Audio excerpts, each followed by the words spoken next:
We always, when we write something, we always ground it with the truth. And then we just use humor to exaggerate it. But it's always grounded on truth because for people to relate to a story, it has to be somehow relatable. And I think truth or something based on fact is what makes things relatable. And I think that is the secret of a good storytelling.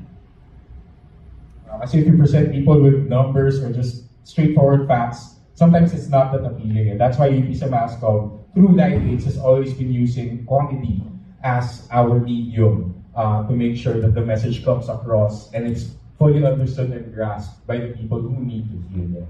Okay, how about the rest of our panelists? What can you... Yun nga, diba, sabi ng communication theorist at professor na si Marshall McLuhan, the medium is the message. And our medium is comedy and the theater. So maraming content tayong kinoconsume every day. Online, on free TV, on radio, napakaraming media platforms ngayon. And there are so many content creators who actually post their content online at tayo na lang mga tao, tayong audience ang mamimili kung anong mga information, kung anong content ang i-consume natin. So, kaya nga maraming tayong mga fake news, maraming mga misinformation na nangyayari because people somehow having difficulty in consuming these information. Sama yung sinabi ng aming direktor, we are grounded by the truth. Kasi kapag meron kang katotohanan, kahit ano pang medium mo, it will always be the truth.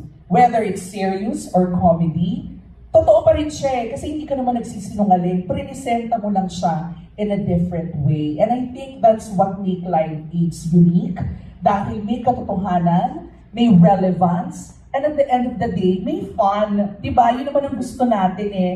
Hindi na tayo dapat parang magpa-alipin pa sa mga misinformation na ito tapos mabigat pa na darating sa atin. So it's nice to, have these information, factual information in a fun and comedic way. I think that's my answer to that question. Alright, thank you, Karen. So I'm pretty sure our guests or our audiences for today are very familiar with the concept that Karen is telling us, since all of us here, or all of you here rather, are media practitioners. So definitely it's the truth that grounds us and we want to deliver that truth in a more consumable way through the content or the one through Live Aids, the show that we produce. Right, Mrs. Tan, MJ? Here you.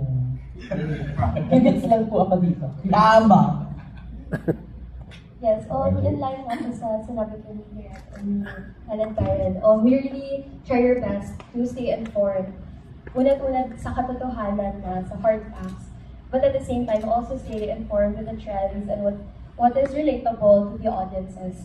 Kasi syempre in the digital age, information is easily accessible for us. So parang we owe it to the audiences and to ourselves na rin to stay informed talaga. So it's really about grounding ourselves sa truth and through staying informed para magawa rin. Ayan, may lalagdag na ako. Yay! Salamat sa Diyos. Diba? Oh my God. Ayun. Wow. Feeling ko maganda rin kasi na coming from different age groups, yung buong company ng Live Aids. Kaya, kumbaga yung fact-checking niya from all generations. Diba? Kumbaga, kung ano yung totoo before cannot be totoo ngayon or kung paano siya nagbago, nakikita natin siya.